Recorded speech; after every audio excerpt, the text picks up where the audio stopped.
भीष्म के चरण में धर्मराज युधिष्ठिर आकर के प्रणाम कर रहे हैं और पितामह भीष्म युधिष्ठिर को देख करके रो गए कि हस्तिनापुर का राजा आज मुझे प्रणाम कर रहा है। और युधिष्ठिर महाराज को बड़ा दुख हुआ कि मेरे पितामह जो मेरे घर के हैं और आज मेरे कारण कुरुक्षेत्र के मैदान में पड़ा हुआ है।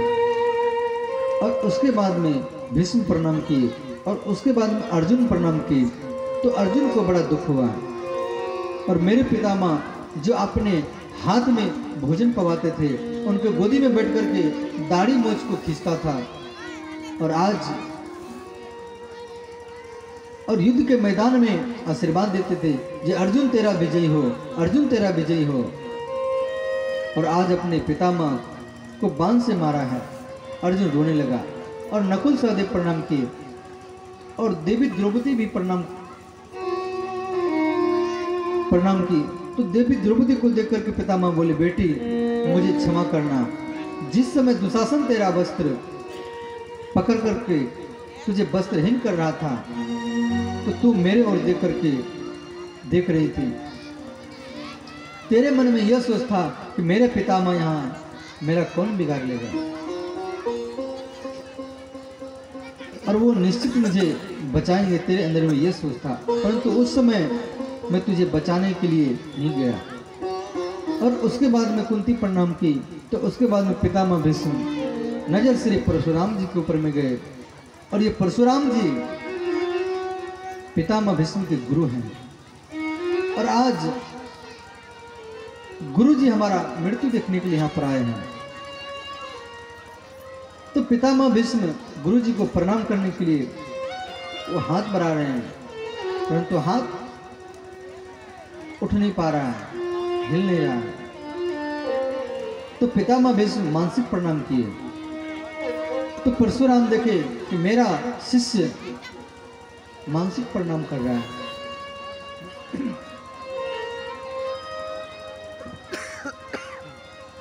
और गुरु ने अस्त्र विद्या सिखाया, ब्रह्मास्त्र, पादपास्त्र, नारायण अस्त्र और ब्रज अस्त्र, वायु अस्त्र।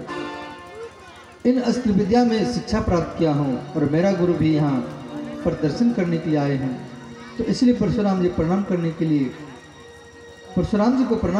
लिए पितामह भीष्म प्रयत्न कर रहे हैं। और खड़ा होकर के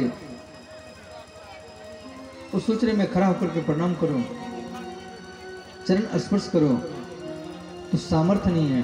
तो अंतिम में श्री भीष्म परशुराम जी को मानसिक प्रणाम किए। तो भीष्म मुझे मानसिक प्रणाम कर रहा है। तो भीष्म के मृत्यु को समय भगवान के 4 अवतार वहां पर, तो भगवान श्री कृष्ण खड़े हैं और भगवान परशुराम जी भी खड़े हैं और भगवान वेदव्यास जी भी खड़े हैं और जो भागवत लिखे हैं और भगवान श्री नारद जी भी खड़े हैं। ये चारों भागवत में भगवान का अवतार माना गया है। तो इस प्रकार तो अंतिम में श्री भगवान श्री कृष्ण भीष्म को बोले, गंगा पुत्र शरीर को छोड़ने से पहले श्री धर्मराज युधिष्ठिर को कुछ ज्ञान का उपदेश दीजिए।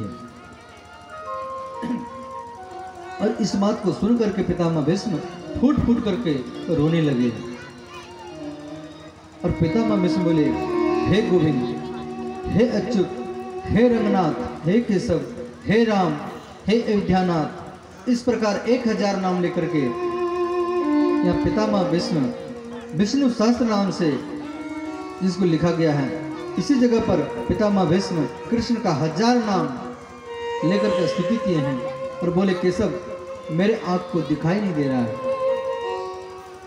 और मेरे कान सुन नहीं रहा है। एक स्त्री को संतान जन्म देते समय जितना कष्ट होता है उससे कई गुना मुझे कष्ट हो रहा है। मैं कैसे ज्ञान का उपदेश दूंगा। तो भगवान श्री कृष्ण और कहा, नस नस में पीड़ा है। तो भगवान श्री कृष्ण क्या किए,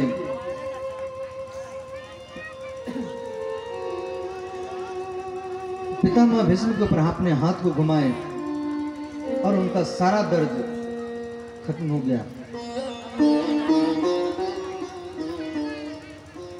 और भीष्म को सारा ब्रह्मांड का ज्ञान हुआ।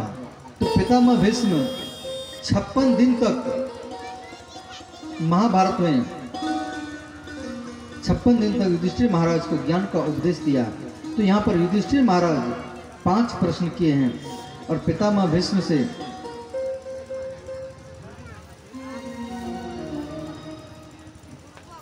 दान धर्मान राज धर्मान मोक्ष धर्मान विभागसः स्त्री धर्मान भगवत धर्मान समासेव्यास योग्यतः। ध्यान देना, आप ध्यान दे करके सुनेंगे तो आपके जीवन में बहुत बड़ा लाभ देगा। देखो, दान करने से दान धर्मान, दान धर्म क्या है? तो दान करने से धन घटता नहीं है। जिस प्रकार नहाने से शरीर शुद्ध होता है, कथा सुनने से मन शुद्ध होता है, उसी प्रकार दान करने से धन शुद्ध होता है। तो दान करने से धन घटता नहीं है।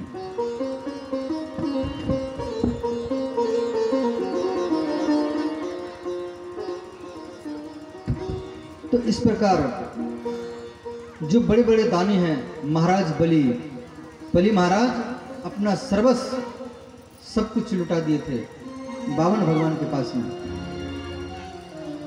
और दधीची महाराज अपने हड्डी को सुखा करके खुद दान किए।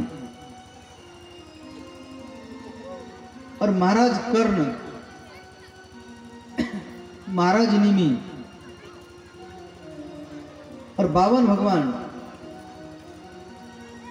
जो 4 चीज भगवान को अर्पण करता है, भगवान उसके बस में हो जाता है। जिससे बावन भगवान धन भी दे दिया और जो भी राजपाट था वो भी दे दिया। और उसके बाद में बावन भगवान बोले अभी भी तेरे पास में है। देखो, दान बड़ा है या दानी बड़ा है? दानी बड़ा है। आपके पास में